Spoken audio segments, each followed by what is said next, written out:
Frequency expressions help us talk about how often things happen. These are common phrases like every day, once a week, and twice a month. They answer the question, how often do you do something? Frequency expressions are words and phrases that tell how often something happens. They answer the question, how often do you do something? For example, how often do you eat breakfast or go to the gym? Every day means it happens each day. Once a week means one time each week. Twice a month means 2 times each month. Often means it happens frequently, but not every day.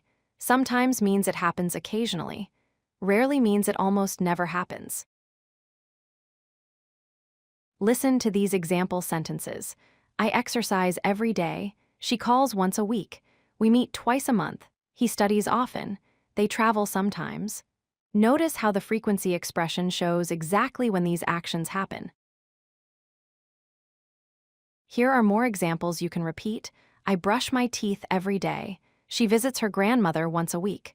They go to the gym twice a month. He often reads books in the evening. We sometimes eat out on weekends.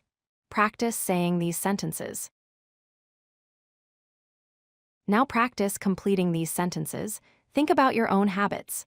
I brush my teeth every day or sometimes. She visits her friends once a week or often. They go shopping twice a month or rarely. Choose the expression that fits your routine. Use these examples to answer questions about yourself. How often do you brush your teeth? How often do you visit friends? How often do you go shopping? How often do you play sports? How often do you watch movies? Always use a frequency expression in your answer. Remember to use every day, once a week, twice a month for exact times. Use often, sometimes, rarely for general frequency. These expressions always answer the question, how often? Practice using them in your daily conversations. If you like this video, hit that like button and don't forget to subscribe. Visit CodeLucky.com for more such useful content.